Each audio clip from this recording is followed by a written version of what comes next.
All right, and there's word from the stage. Speaking of, looks like Strizer is ready to go. Let's throw it up for the messenger run. Make some noise! Alrighty. So it's looking like we're good to go. Thank you, everyone. I am strizer86. I will be bringing you the messenger today. We'll do a quick little roll call through the couch before we get going. We have Caillou on the very end with the spirit of Sephi in his pocket. And then the rest of the couch can do their own intros.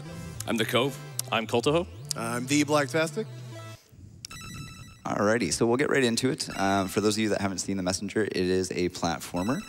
In the first stage, we're going to get everyone on board. Oops, if I can spell. We're going to get everyone on board to play a little game that we play every time. It is the shard game. So in the intro, in the intro, we're going to sound it out. In the intro, we're going to have two enemies that can give you shards and can drop randomly. So once we get towards the end of the intro, I'll give everyone the signal. Everyone out in the crowd can hand up either 0, 1, or 2. And you guys at home in chat, same thing, 0, 1, or 2, or of course, whatever ridiculous numbers you decide to post in there of your own accord. Everyone else good to go on the tech end? Ready for countdown? Awesome, we are good to go. So, sound it out. 3, 2, 1, go. Woo!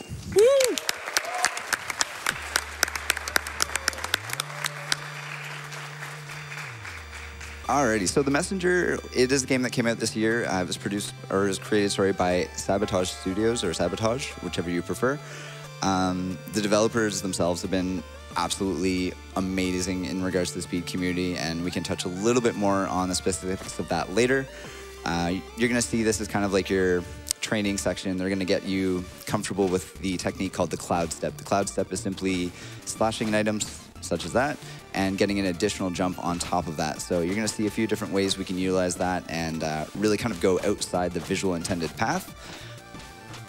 But unfortunately, we're gonna watch the village burn, as we do every reset. You notice Strizer's getting through the text really quickly. That's actually one thing that the developers did add at the speedrunner's request, was to have a text skip. Alrighty, let's get our shard guesses in. Everyone in the audience, everyone in chat, 0, 1, or 2, how many are we going to get? We need the good luck. We need 2, right? Yeah, I will happily take 2 for karma. 2 for karma, let's see. Well, we got none. What kind of karma is that? All right, so it's not a big deal, really. Our first upgrade costs 40 time shards, and if we get a few there, it's a little bit of a help because it makes it less RNG dependent in the first stage after this one, which is called Autumn Hills. It's not a big deal, though. Ultimately, if we come up short, it's going to lose about a second, so it's not detrimental. It's more just fun. So Ninja Village is our tech stage. Autumn Hills is where you're going to see kind of the meat and potatoes as we start going. And every stage, we're going to get kind of new abilities and new skills that are going to increase how we move and really kind of amp up how we can do this game quickly. Shout out to this music, though. Yeah. You guys are unfortunately only getting a small sampling of the music, but yes, Autumn Hills, if you have to reset, at least Autumn Hills is a great track. That jumps for you, Colt. Thank you. Yeah, without giving away too much in the way of spoilers, like this game, this category is 8-bit, and the game will go into a 16-bit period, you'll see right at the end. And then it kind of goes into like a Metroidvania, where it can kind of switch back and forth. So that's why we're only going to be seeing part of the game today. And he gets just enough shards there to buy the upgrade that we're looking for.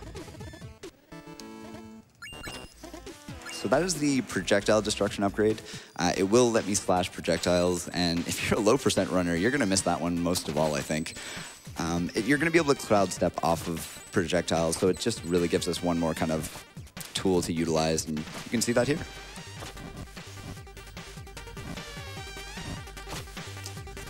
Yeah, almost every upgrade we get really just kind of amps up the hypeness and the quickness of the speedrun. It gets really crazy towards the end here. Yep. So normally in PB attempts, we would take a damage boost here off these spikes. I'm going to take a later damage boost and opt out because it's not 100% marathon safe, and we want to get off on the right foot. It really only loses about half a second. So it's not a big deal. Yeah, Spike's especially hurt in this game. He only has about 5 HP right now. Spikes deal 3 damage. 3 or less is scary. So if you ever see me at 3 or less, that's usually when a little clench will happen.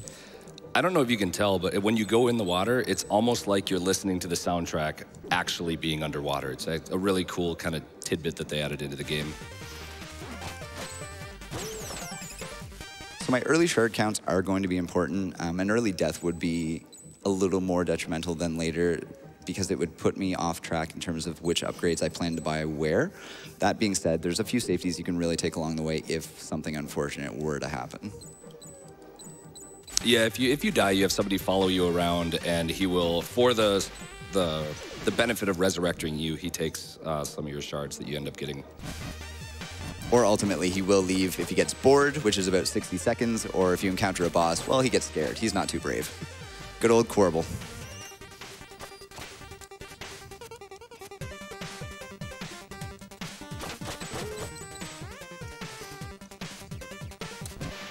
So Autumn Hills, the whole point is really just to get you comfy with the basic mechanics. Sabotage did a great job really kind of layering on your skill sets. You're going to see, as I mentioned earlier, we're going to get new upgrades, we're going to get new techniques, and that's ultimately going to help us move a little bit better, move a little bit faster. There we go. Nice. Very nice. Thank you. We aren't going to be seeing a boss for a little while. This is 8-bit, and I am going to be playing Out of Bounds. The Out of Bounds were discovered shortly after the submission, so it's kind of changed the run drastically. The no Out of Bounds category is actually, I would say, even more competitive. There's a lot of people that just prefer not to deal with the clips, which is totally fine. So if clips aren't your thing, don't feel the need to do them, but we do have separate categories. Oh. Ooh, okay. Luckily, there was a save point just right Yes. there, so. So unfortunately, I guess that's really not going to affect my shard count because I am going to be out of bounds, so, or I'm going to be out of bounds for the rest of the level. Do you want to explain clipping a bit, Colt? Yeah, so how clipping works is that at the peak of your jump, you can see he kind of goes into a rolling animation, and that actually reduces the size of our hitbox. And we use that to get into these one-tile positions where if we do it almost frame perfectly, kick off of the wall again, it forces us up through the wall just like that. So. And so Strizer is progressing through the rest of the level right now. If you look in the top left, he is going to take 1 damage. And that is when he runs into the boss for the first stage. But he can just run by the leaf golem. Yeah, rip Pumpkin Spice. We don't see him anymore. Essentially, he's just, I don't know, he's like a bug covered with a bunch of leaves. So you see me hit the save point before the boss here. Things aren't spawning normally. I took the damage there. I'm walking through the boss. And we can just simply exit. Nice. So the good thing is, because I took the death where I did, I wouldn't really get too many shards through the duration of the out of bounds anyway, so it's really kind of least impactful there. You know, a little bit of time, but not upgrade impactful. That was Forlorn. We just kind of enter and leave. It is useful later, but you won't really be seeing too much of it in this run. Catacombs, we are going to spend the majority out of bounds, so we're just going to get there. Nice. Nice. First try.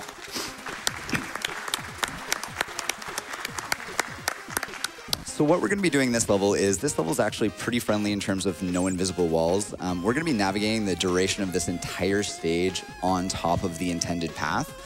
You guys are going to get to see kind of a little snapshot and slideshow of different spots of the level, but you're never going to see me again until the next level. We're also going to skip Ruxton, who is an amazing boss, but unfortunately we're not going to see him. And on that note, I think we're going to open it up to a few donations while we finish this level. Yeah, we'll be here for a while. Yep. All right, sounds good. Let's go ahead and start it off with a $250 donation Excellent, thank you. from Caillou FTW. Caillou, the man on the couch. I might not have a mic, but you can't silence me. I'm so happy Thank you so much, dude. I'm so happy to have met you, Strizer. It's been an absolute blast at GDQ. Likewise. Shout out to Sabotage for making a fantastic game for speedrunning. Heck yeah, thanks, man. Good stuff, guy. You can probably get another couple in. Yeah, sure. All right, there's some time travel going on here. I've got $10 from strizer87. Hey, Strizer, this message is from you in the future. If you ever decide to become a shopkeeper, remember to use the scrying orb to summon Corbel within 10 seconds of a messenger's death. P.S. Sinus says that this is a pretty contrived reference and that people won't get it. Some will. I didn't get it, I'll be honest.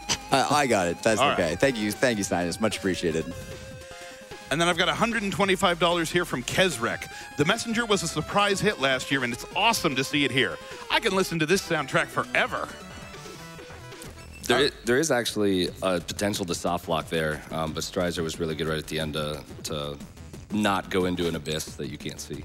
Yeah, essentially, if you walk too far right there and you don't actually turn back left at the very end, you will end up falling in the middle of nowhere, and you miss the loading zone. So the clip he's trying to do here, it's a little tough. As you see, he has to use a cloud step off the lantern to line up the position to get up there. There's another slower way to do this clip, but we don't like to go slow, so.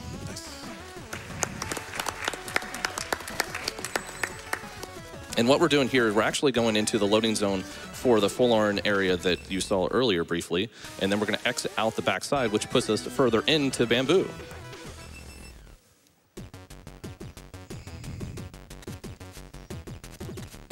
Nice. All First right. try.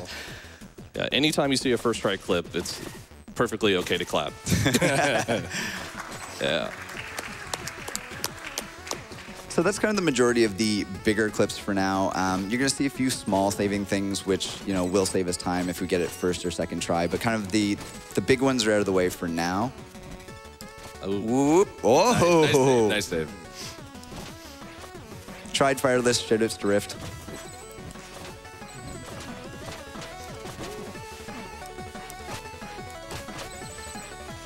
One thing that is a little unfortunate that you don't see in a speedrun is the shopkeeper that he's buying stuff from is actually incredibly humorous. Yeah. This whole game just seems to be just kind of littered with little stories and fables and hints and stuff that is just actually incredibly humorous. So definitely give it a try. Oh, okay. So what you saw there, he does not have the upgrade that allows him to recover mid-air, so he wasn't able to jump out of that. It's okay. We'll do it again. There we go. All right. We're going to forget the wheel. We're just going to go off the red guy. So what you're seeing there is call it a double lantern jump, whatever you prefer. Essentially, you're going to see me hitting the lantern on the way up and then getting an additional jump and cloud step off of that. Yeah, it's also worth noting that if you do hit an enemy or item with your cloud step, you're actually free to use it whenever you'd like until you land. Good example right there. So the shopkeeper actually tells you throughout the duration, he gives you tips about different bosses that you will fight throughout your adventure. And funny enough, if you try to get the tip for Bamboo, he tells you that there is no boss. And you kind of go through the level and you get to this section and it's all quiet. Oh. And if you talk to him again, he's actually like, no, I wasn't kidding. There is literally no boss. Yep. Like that, do you think I was lying to you? That's just it. It wasn't a trick. He was being nice. So we're going to get the glide here. This is the mandatory item. And I'm also going to be buying the knockback cancel, the shurikens, and a health upgrade. Sure would have came in handy last level. Yeah, that's what Colt was talking about when he took that death. Yeah. Or not the death when I got knocked out of the... Yeah, when you got knocked to the bottom. Yeah. So we do have 6 life now. It gives us a little more leeway. However, 2 spikes will still kill us. So we're not going to play it super risky for sure. And also the shurikens that he did purchase earlier on in the shop, kind of reminiscent to like Castlevania sub-weapons. They are worth a finite number of uses. You can get more gem drops, as you can see on the top left corner, if you slice up the special candles, I think like the blue and yellow ones. Yeah, there's certain candles that'll give certain drops 100% of the time.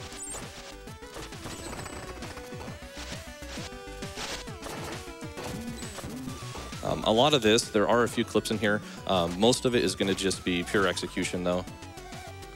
Yeah, there's 2 small clips here. This first one, you're on this cycle basically waiting for this little buzzsaw. You have 3 attempts before you essentially don't make up time, but second time works. Yeah. Those shorter clips are generally harder to do because you have to feather your jump. We're going to go this one for swag, because maximum swag. There we go. Awesome. So you have to kind of feather your jump. The idea with the clips is you do have to jump off the closest possible tile to the ceiling. And the caveat there is, you know, you need to make sure that you don't bonk your head. If you bonk your head, you actually come out of the roll, and it will disrupt the clips. So we are at 1 life here, but luckily we have a checkpoint that fills us up back to 3. But if you're paying any attention, the spikes still do 3 damage. So we're yeah, it's kind of like a false sense of security. It's like, oh, that's nice, but I can still be one shot. Yep.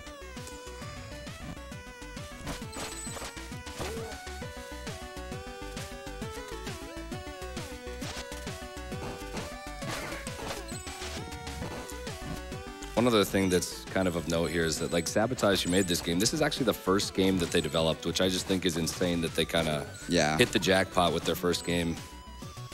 It's really smooth. I noticed as soon as I played it the first time, I was like, oh, you know, this would make a great speed game. And you're still going to see some things a little bit later that'll kind of enhance that. It's 2 levels from now. You guys will get a little glimpse at that. But we won't spoil it quite yet. Well, and they actually designed this partially because of speedrunning, correct? Yeah, definitely. They were inspired by GDQ as well, and they've even mentioned to me that they kind of took that into account. And although they don't consider themselves speedrunners, and we can see they're getting better by the trailer for the new DLC coming out this year, which is free, they've picked up some of our tricks, and it's kind of cool to see. All right, so there's actually a couple of phases to this boss. He's going to hit this core 7 times, but then use his shuriken off to the right there to activate those air vents to kill this phase pretty quickly. So you have to do it again, though. But the amount of damage that he just takes allows us to skip actually an extra phase on this boss. Oh, we got the 1 shuriken.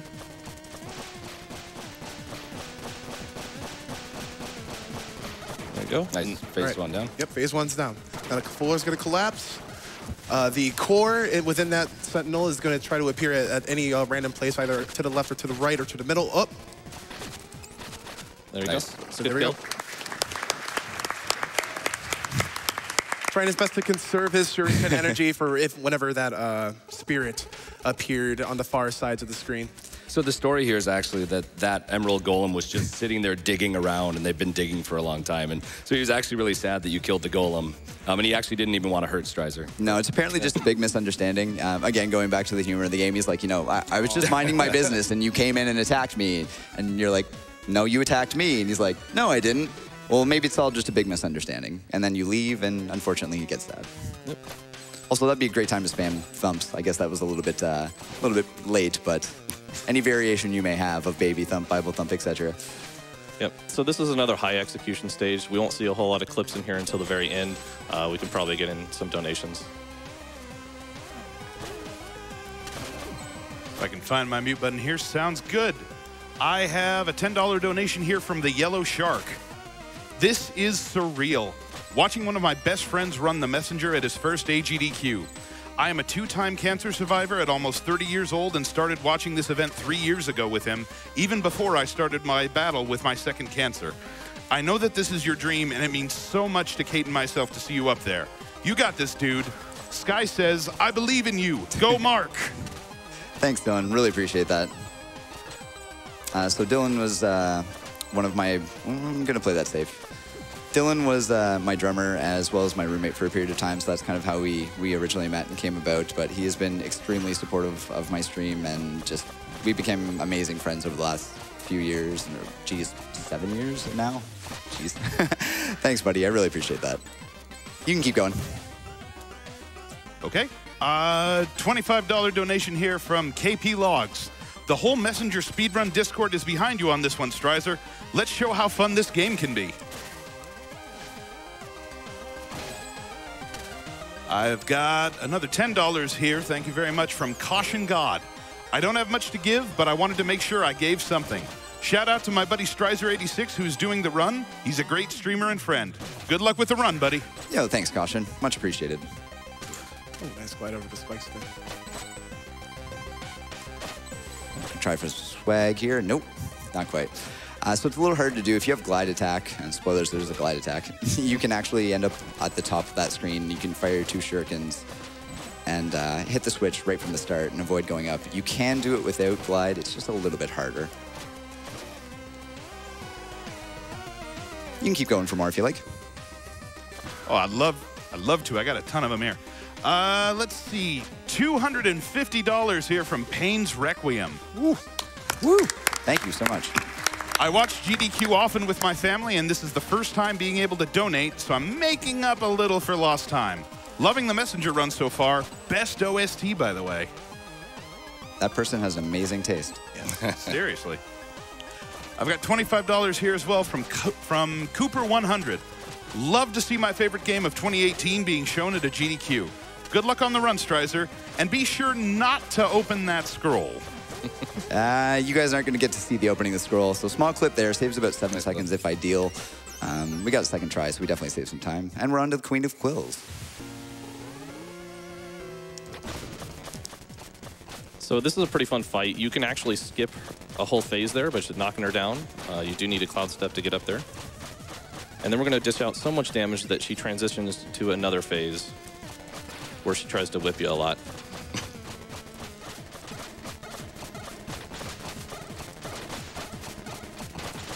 And once we get her low enough, she's actually going to jump up because she's scripted to do so and jump right back down.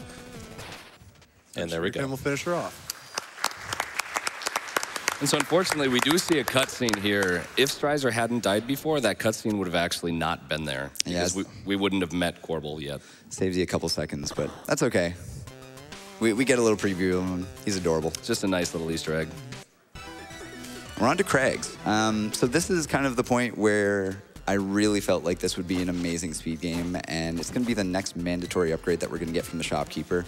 We are going to buy the Water Dash as well as the Glide Attack. You're not going to see any use of the Water Dash, unfortunately, but the Glide Attack is super useful, and even more useful is going to be this handy thing that's called the Rope Dart. It is the Rope Dart. It is not the grappling hook. It is not the hook shot. It is the Rope Dart. I feel like calling it handy is an incredible understatement. Yeah. Essentially, RDE, rope dart everything.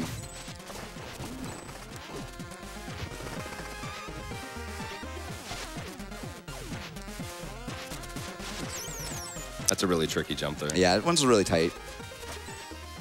I'm gonna do a little clip here that I found. It doesn't save a ton of time, but it's kind of a combination of a standard clip and a rope dart clip. There we go, second try. Ooh. The community has been amazing at creating tutorials, creating guides, anything that you guys need. If anyone wants to get into it, and you are interested in the Out of Bounds, we do keep an extensive list of tutorials, how-tos, etc. I need to play this a little bit safe because I'm going to end up with 1 health when I get through this clip. Yeah, so this is an interesting clip because there you go, first try. When you come up, you're going to be hitting spikes. So obviously, if you don't have enough life, you need to not do it. Yeah, I need at least 4 for that.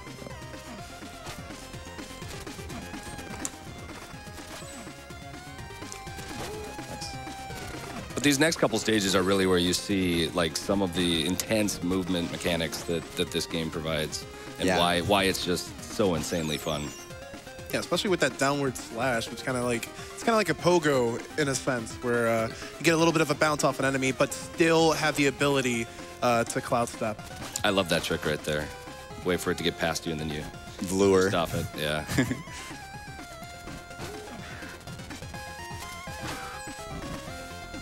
Hey, can I get a quick donation in here, man? Yeah, most definitely. I want to let you know Devolver Digital stopped by to the tune of $500. Oh, thank you so much. With the comment, shout out to the Sabotage crew from your friends at Devolver. Thank you, Devolver. Yeah, much appreciated. That's excellent. So now we're at Kolos and Susie's. So these bosses, you just slash away. For this one, you have to hit him in the back. He will not take any damage from the front. And the other one, you have to hit him in his stomach. So they both have their own health pools. And how this works is as you whittle them down, they're going to do attacks in a mostly random way. We don't really want to see this one. It does waste some time, but he's following it up, hitting him as much as he can. Once they're both low enough, the fight will be over.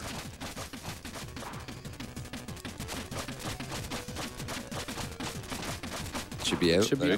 Ooh. If we can do it before an attack, we're good. No, he's still going to get the rock attack, but this is kind of one of the smaller RNG-dependent bosses, or sections of the run, I guess. They're both done. I'm just doing this for fun. Yeah.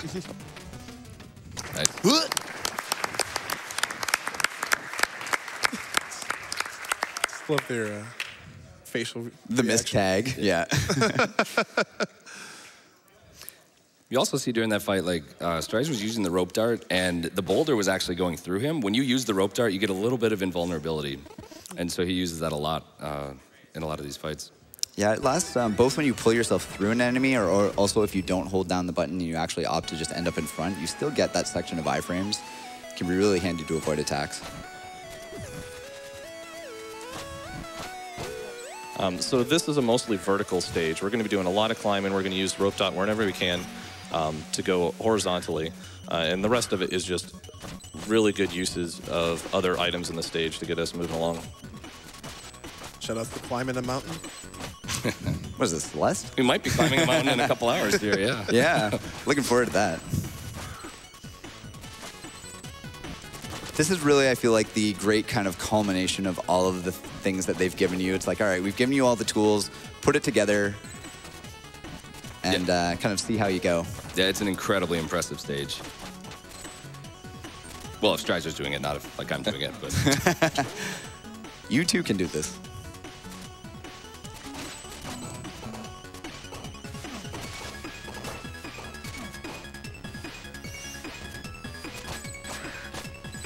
Ooh, bird, please. Birds are jerks. Shared to the Mega Man community.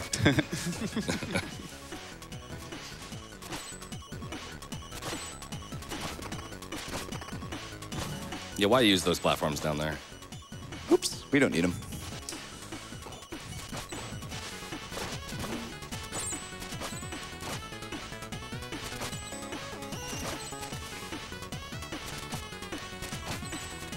That guy juked himself. Psych. Single side. Can I throw another donation at you? Yeah, definitely. All right. Squidman184 has sent us $50. I just played through this game a couple of weeks ago, and it was amazing. Now I finally get to watch it run by someone skilled. Good luck, Strizer. Yo, thanks, Squid. Much appreciated.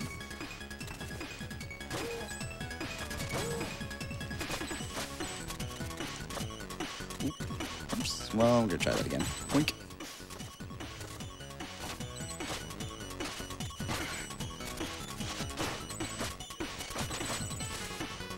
So we finally ascended to the peak here, like we were told to do when we first got the scroll. And you just need to hold it up in the air, but higher. Higher. There we go. Oh. Hey, you get a few more donations in while we're waiting for this scene. All righty. I have a $20 donation from the shopkeeper 35. Could someone remind the messenger to please open the scroll? Like, seriously, the whole fate of the world is at stake here. No? Well, I guess I'll just have to enlist the help of another messenger then. Yeah, time for probably one more. Sounds good. $125 from Mick Jazz Hands. I've heard about the messenger a few times over the past year, but never got around to seeing it for myself. It looks and sounds beautiful, and this speedrun looks like a dance. Good luck on the rest of the run, Strizer. Thank you so much. All right, so we're in the Tower of Time. This is going to be kind of our final stage of the 8-bit category. Unfortunately, you guys aren't going to get the full meal deal, but I'm going to kind of ask for semi-serious time going through. The couch kind of knows when they can weigh in.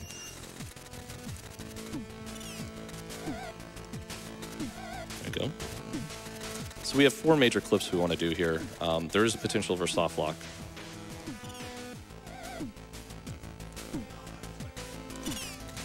Gets there just fine. This one was good.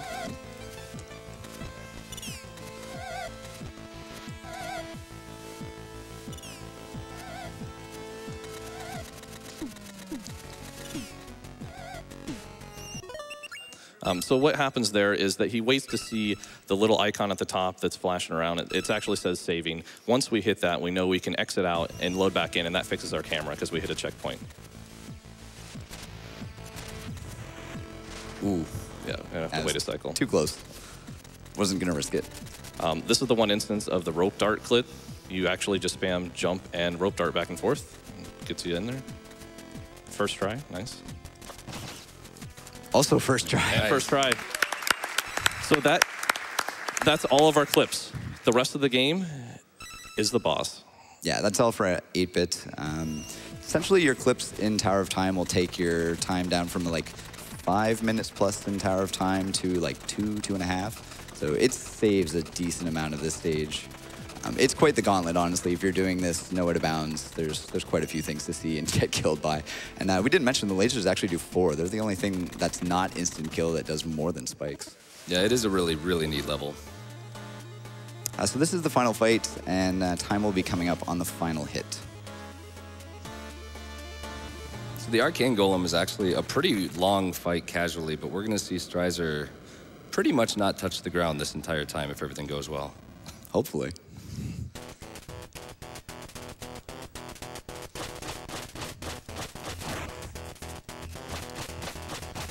Okay, using that hitbox just at the edge to avoid those little projectiles around his neck.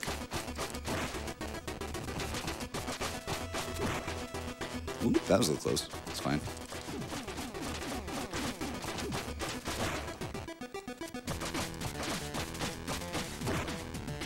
And we're getting close to time here. Time.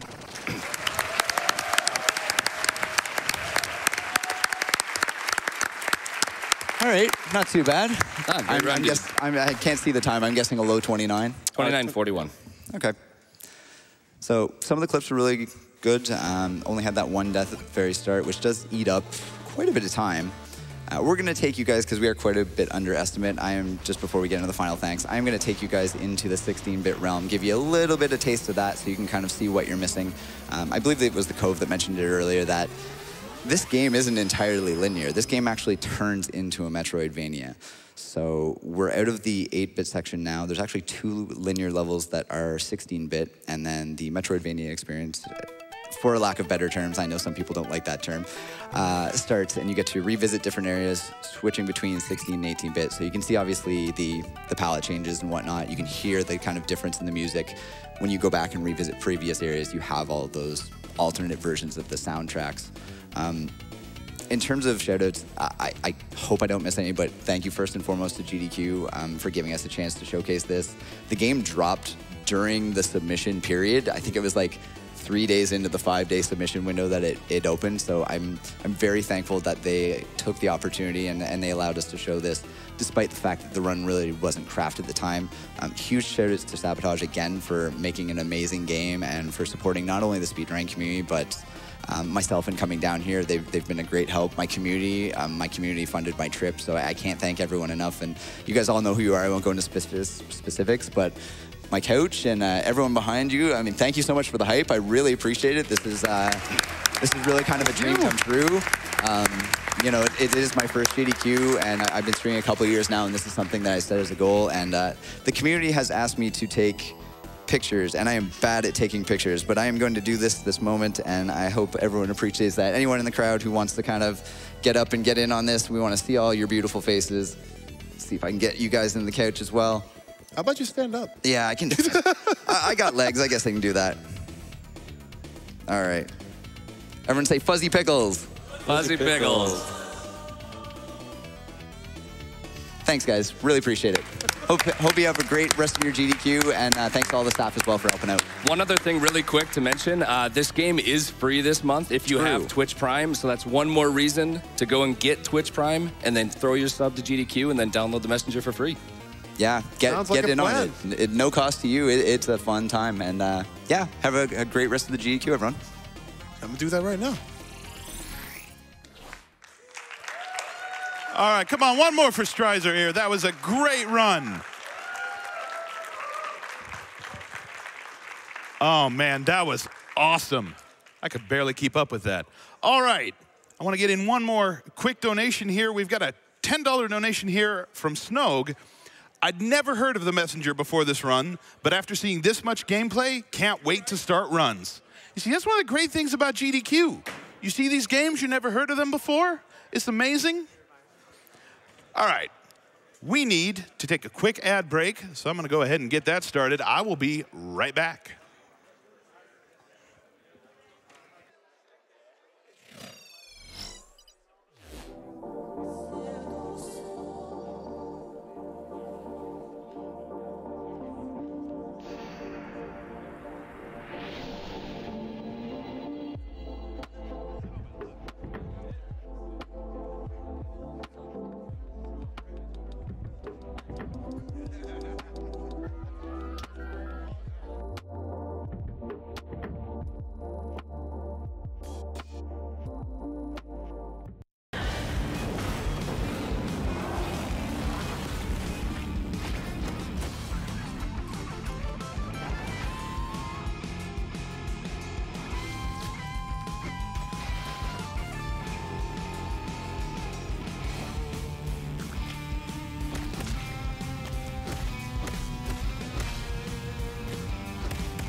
All right, everyone, welcome back. Once again, this is Awesome Games Done Quick 2019.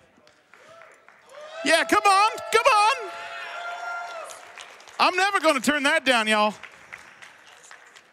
All right, we're getting set up here for our next run. That is going to be the three-way Dead Cells race.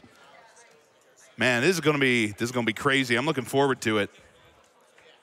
While we are getting ready for that, I want to go ahead and read a couple of donations here. Let's go ahead and start with a $25 donation we've got from my good friend SFC Pudding. Longtime fan of GDQ, first time donating. Huge shout out to all the staff and volunteers. You guys rock.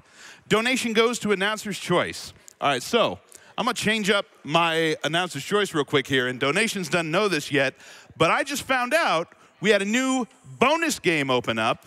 We're now taking donation incentives. If we can get $100,000, TaskBot is gonna play Super Scribble Knots. Yeah, come on, that's TaskBot, right? I mean, TaskBot Crew, absolutely one of my favorite parts of a GDQ. And they always come up with the best ways to break these games, and I am looking forward to that. So we are currently at about 2,000 out of 100,000 on that. I think we're gonna get there, but let's make it happen.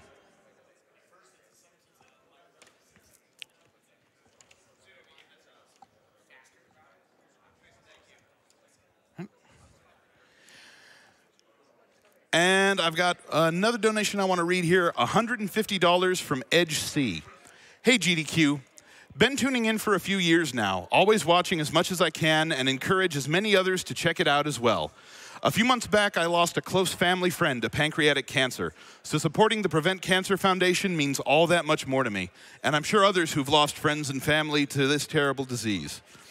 Shout out to him for taking such great care of his family after he passed, and to his wife for being so strong and remembering to always fight on. Also, I'll tack on a haiku and throw in another $150 if this gets read on stream. All right, there you go, man. I've just gotten word that we are set up now for another interview. Oh, this one's going to be good. I'm looking forward to it. Let's throw it over to the interview couch. Take it away, y'all. Hey guys, I'm Blechy once again. On the couch, we have Strizer, who you just saw run the Messenger, as well as TMR, who has run the Messenger in the past, and very shortly will be running Cuphead. So Strizer, I wanted to start with you. How did you feel the run went? I feel like I settled in well. The first death, it kind of almost got rid of my nerves. Like it was kind of like, okay, that's out of the way. And it was really kind of the least punishing that it could have been. So I kind of just settled in. I felt good afterwards. We had a lot of first try clips, which is amazing. I'd like to see more of those. But overall, I was really happy with it. Yeah, nice. I saw that you run a whole ton of games. Is that right? Like I was peeping at your profile. Yeah, that's true. Variety is tough, but I do enjoy it. I think in 2018, I played 60 different speed runs. Oh my goodness. So variety is definitely a strong suit of mine, and I am trying to rein that in a little bit more this year. So what was it that made you want to submit? Of all these games that I play, I want to submit the Messenger. I'm not going to lie, to be honest, I thought my opportunity to potentially get in this year would be Bloodstained. And we obviously saw Laxus earlier, who had put on an amazing Nightmare run for us. Bloodstained was something that I put in time all of June, and it was kind of going to come down to categories. The Messenger was, I jokingly put on Twitter, let's see if we can ninja our way into GDQ, because it dropped day 3 out of 5 in the submissions, and it happened. And I was completely overwhelmed when I woke up and I saw that. But I think it was just because looking at the game, even at an early stage, you could see that potential of how much it could grow and what a great speed game it could be. Gotcha. And TMR, you've run this in the past as well, and I don't think you typically run PC games, actually. Well, we're about to see you run a PC game, so that's a total lie. But what was it about the Messenger that made you say, I want to pick this game up? It's just 8 beats, 16 beats, transition between both, and the music was great, the graphics were great, so yeah, that was my place. I mean, it's a game that came out of time. It didn't came with the NES, SNES era, but man, it's amazing. Yeah. It's amazing, that game. And Strizer, why did you submit the 8-bit mode? I actually haven't played 16-bit mode, but why did you submit 8-bit over 16? So I submitted actually both 8-bit and any percent. Any percent at the time was extremely long because out of bounds weren't discovered and they certainly weren't flushed out. So it ended up being over 2.5 hours. And it's just really long, especially to early adopt like GDQ did with this run. So I submitted both and I focused more on the 8-bit because I figured it would have a better chance given the overall length of the run. My original estimate was 40 minutes because my time that I submitted was 37 minutes, and my PB is now down to 28 minutes. So it kind of shows how much growth there has been. And I felt there was better potential with, let's get a sample in, get people have eyes on it, and really kind of get to know the game, and then hopefully we can bring it back with a full run or a full race even at SGDQ. Got it. So coming up, we're going to have Cuphead in a little bit, and I wanted to talk a little bit about that, because the last time it was seen, TMR was played by you at SGDQ 2018, our most recent GDQ. That's right. And that category was, I think, all flags regular, right? No, it was 100%. Oh, it was 100%? Okay, my bad. But it was it Well, regular? it's full clear is the name, but yeah, it was. Okay, gotcha. Yeah. Was it regular or expert? Regular. Okay. So how does it feel? I've played the game before. I've done expert. How does it feel moving from you're on that stage they're doing regular where there's a bit of leniency to expert mode where there's hardly any room for error?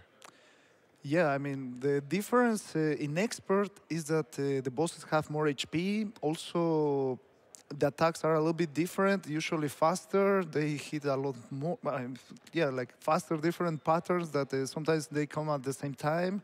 So they definitely work out in making the game difficult, and that's probably the main difference. So for glitches, the setups are a little bit different. Like we try to find cards as an HP meter. And well, for the category that I will play in here tonight, thank you guys for making that possible, by the way. It is called, I need to get the S rank, so I'm not allowed to take a hit in bosses. Yeah. Plus, I'm playing in expert mode, plus all the other requirements that we will talk during the run. But yeah, it's just going to make it way, way, way, way harder. And I think it's one of the hardest categories, like skill-wise, to play. Cuphead is a very interesting game to me with a really interesting history because when it was first released, it kind of made this impact on everyone. Everyone wanted to play it. It was so insanely difficult. People realized this immediately. And I think a lot of the popular reputation at the time was, I want to see this. Games love awesome content, but it's just so difficult. I can't seem to get anywhere in it. And so I think that frustrated a lot of people. But it's interesting to me that it kind of has that reputation where difficult games to that capacity are released all the time, whereas something like Cuphead, it gets released. It's, in my mind, just as difficult as those kinds of games, but there's a lot more uproar over, I want to see more of this game, and people were kind of a bit more frustrated at first. I was wondering if you had any opinions on what makes Cuphead so unique in that regard that it made people frustrated where they might not be as frustrated with. Maybe the most extreme example is something like I want to be the guy or I want to be the Blechy. Well, I think Cuphead, since it was like the trailers about the game, since it started to build a lot of hype because the kind of unique style, like it combined music, graphics from 1920s. So I think there was a lot of hype about the game, and for a good reason. The game is just great, and they were, like the programmers, they were making very difficult like the game, and I believe like they played some games on the NES, but compared to back in the day, like a lot of games were not very well programmed. So some of games were hard just because of bad programming, and some others that were hard, well, it's like, oh well, another hard game, right? But today, in these standards, like a lot of games are meant to be beaten, right, by the majority of the people. And the fact that Cuphead like kept that difficulty from early days of Nintendo, it made it really difficult for people. And I think comparing to games like I Wanna Be the Blechy and all those games that, in my opinion, are probably way harder than Cuphead, it's just they didn't got as much promotion or hype all over the world. And yeah, of course, they didn't put like a whole team, a whole effort, like a whole dream of people fighting towards that. I mean, that doesn't make the other games any worse, but Cuphead definitely, you can see just by watching the first screen, like, it's a lot of work. That makes a lot of sense. Before I throw my opinion out there, which is close to yours, Strizer, do you have any opinions on the subject? I would tend to agree. I think it was the level of publicity, because I did see articles everywhere saying this is so difficult. I almost feel like maybe the perception of the game got ahead of the difficulty itself. Like, I feel like players may have been discouraged without even getting hands-on, which is, of course, a little bit frustrating for, you know, people who want to maybe pick up the game. But yeah, I think it was really that publicity piece, the fact that it was thrust so heavily into the spotlight. I mean, it was put in the spotlight not only for difficulty, but for the artistic reasons as well, and a lot of other really valid reasons, which make it an amazing game. But I think its reputation just preceded itself, like TMR mentioned, and it got ahead of itself, is all it was. Yeah, gotcha. I think you're both right. I think a huge part of it is just the art style. That 20s, 30s art style is so welcoming, so cartoony, and it really just kind of like sweeps you off your feet. When you get into the first level, and there's this beautiful art style, and 8,000 projectiles are coming at you. So I think like a lot of people are ready for this cutesy, beautiful game, and then we're just surprised.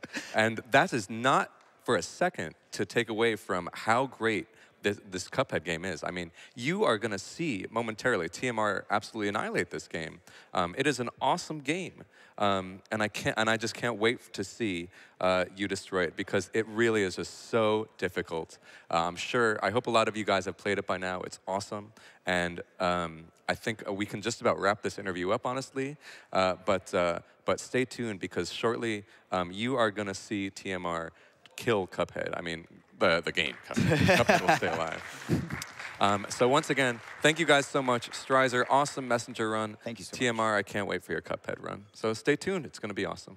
Coming up is Dead Cells.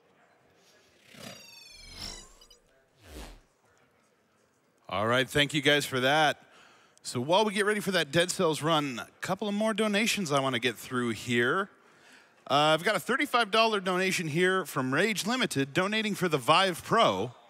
And a good point on that, for anybody out there watching, wanting to get in donations for some of these prizes, we've got a whole bunch of prizes that their window is ending with this run. So that's the Doom Guy helmet, the Ryu and Ken Funko Pops, the Logitech G502 Proteus gaming mouse, the awesome Necrodancer Perla keyrings, the NES and 6 games bundle, the Dead Cells soundtrack, and the Vive Pro.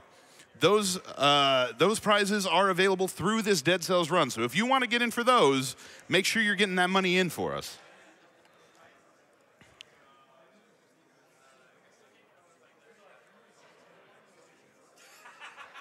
I've also got a $200 donation here from Cosmic Evil Bob. Dead Cells has beat me at every turn. Great to see some wonderful runners return the favor and take Dead Cells down a peg. Thanks to all the runners and AGDQ. Donation goes to Runner's Choice. I'm sure donations are keeping track of that.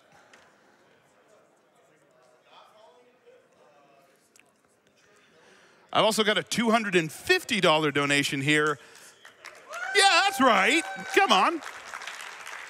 From That Dude Who Does Things. That could be anybody. Hyped for the upcoming Dead Cells run. Good luck, runners.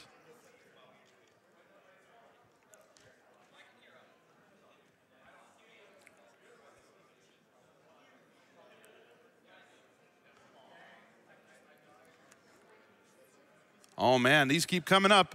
Wismic Bricks, thank you so much for that $500 donation.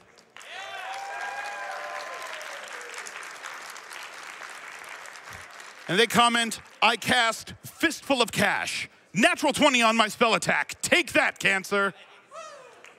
I wish I'd gotten this yesterday. I was wearing my D&D shirt.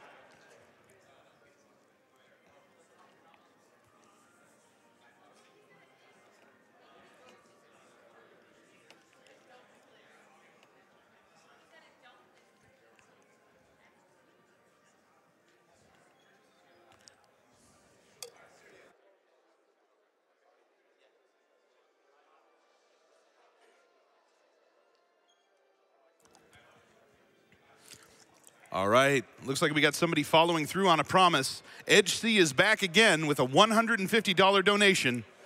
My previous donation got read off, so as agreed, here's the $150 as well as a haiku. Haikus are good fun, but I like a limerick. It's snowing on Mount Fuji.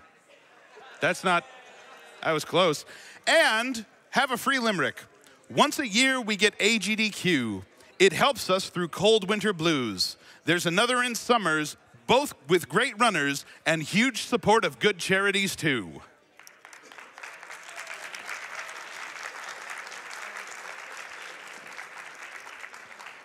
Thank you, HC. That donation was pure poetry.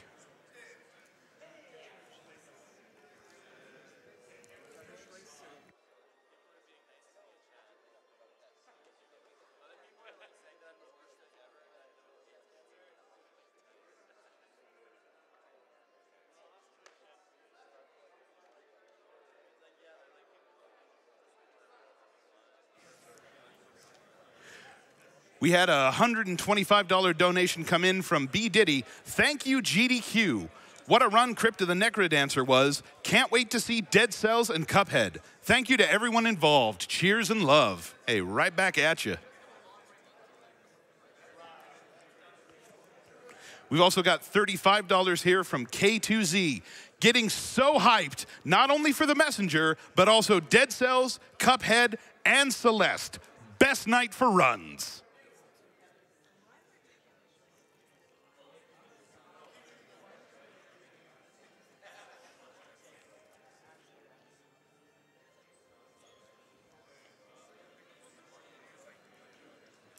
All right, I've got another donation here. Thank you, Frame Advantage, for $803.13. And they say, we raised this amount on our live stream today, and the fighting game community wanted to do our part for this great cause. Keep up the great work. Hey, thank you so much for that.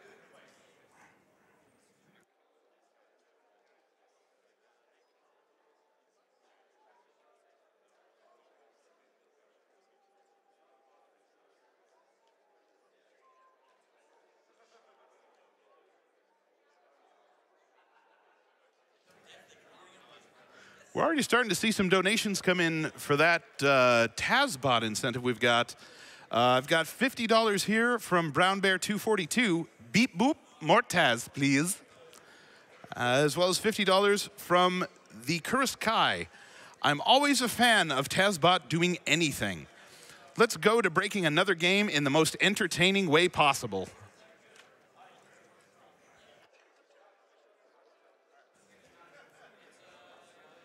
Something Paradoxical sends in $250. No comment on that one, but thank you so much for that donation.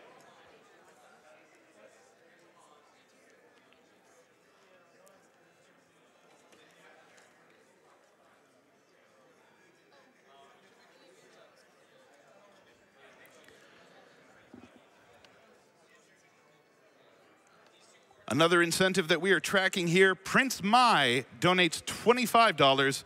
I would certainly be moved if we can meet the secret cow level in Diablo 2. It's utterly hilarious. Just a quick update on that one, because I'm following that one here as well. $40,000 goal for that Diablo 2 cow level. We're currently sitting at about 13,600. So keep it coming.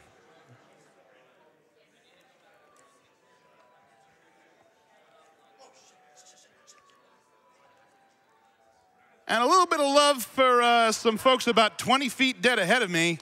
Here's $50 from Sky Freewing. I want to send these monies to the amazing dance group on camera. Cheers.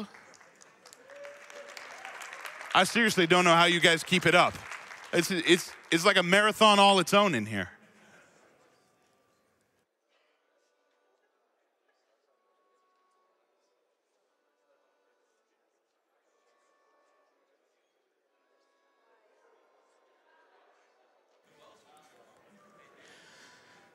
There's a $300 donation here from Mike45.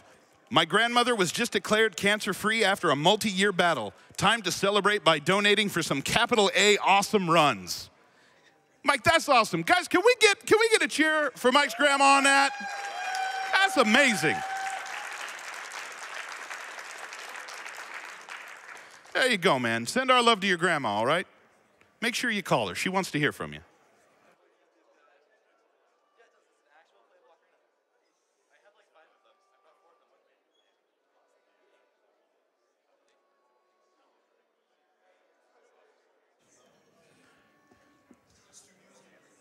We got a lot of excitement building around this race. $250 here from Mixie and Geezer.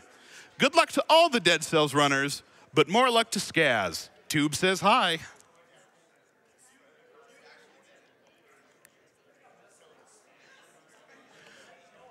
We've also got $35 here from Guy Incognito. Happy to watch my favorite game of 2018 and support the Prevent Cancer Foundation. Let's turn those cancer cells into dead cells. I like that one.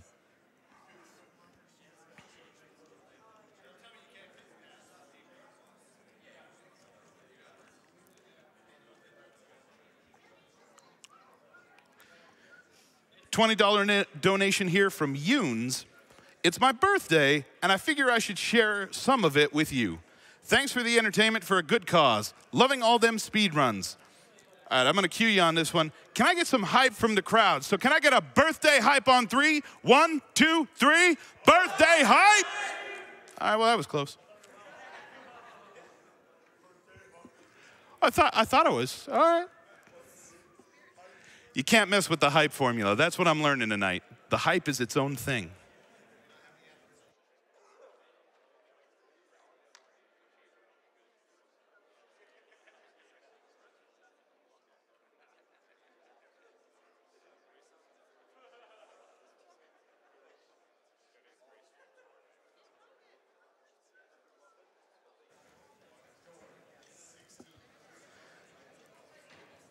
All right, bit of a delay on this, but I've got an anonymous donation here for $500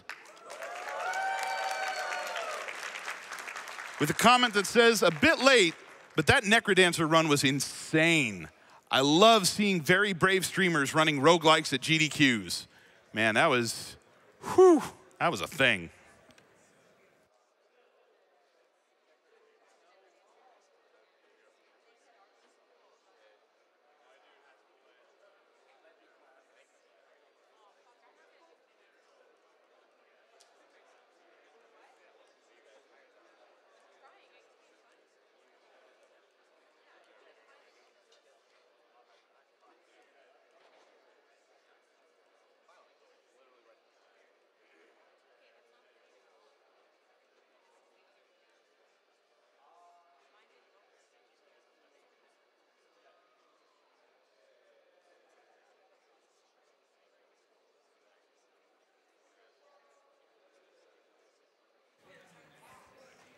There's a $25 donation here from KC250. Big thanks to all the runners, commentators, hosts, the crowd, and the crew for such a great event. You guys are all crushing it just by being you. Stay awesome. Donation goes to Announcer's Choice.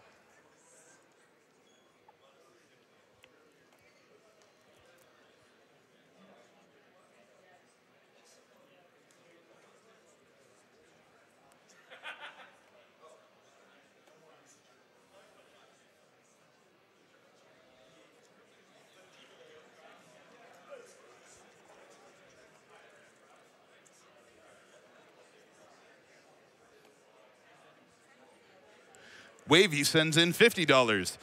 Dead Cells, Cuphead, and Celeste coming up? What a lineup!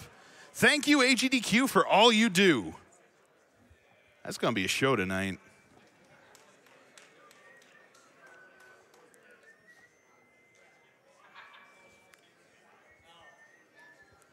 Every time I hear this, I start scanning the crowd for somebody in sunglasses.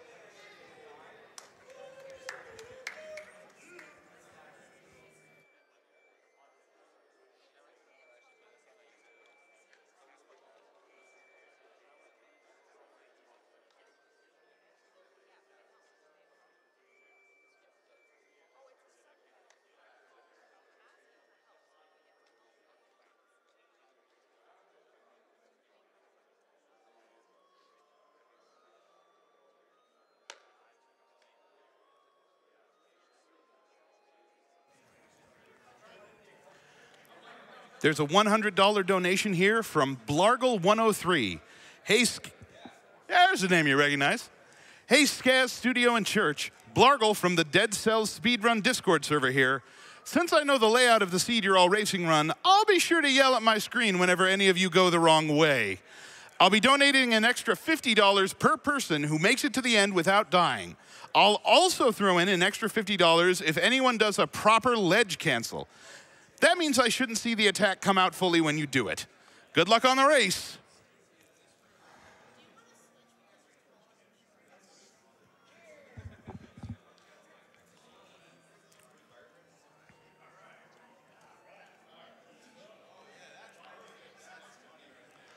Alamarus sends in $5. Beep boop. Donating for Tazbot Scribblenauts Run. Praise our robot overlord.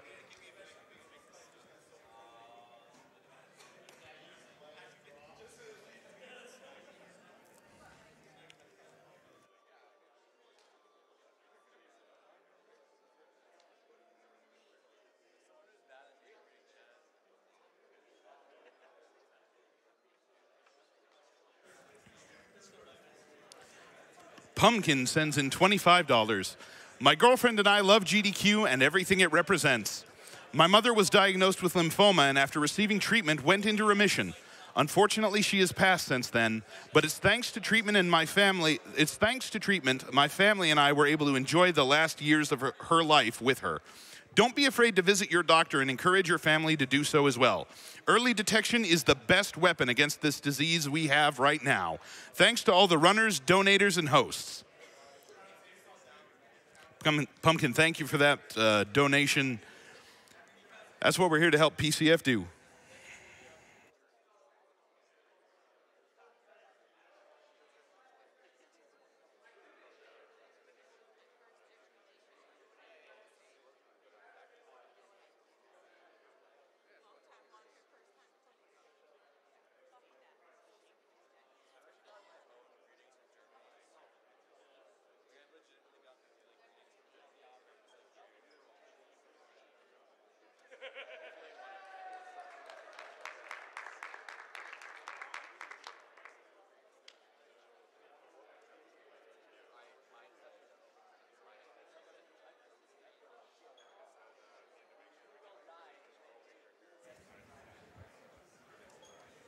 We've got $35 here from Lord Nightmare. Thank you so much.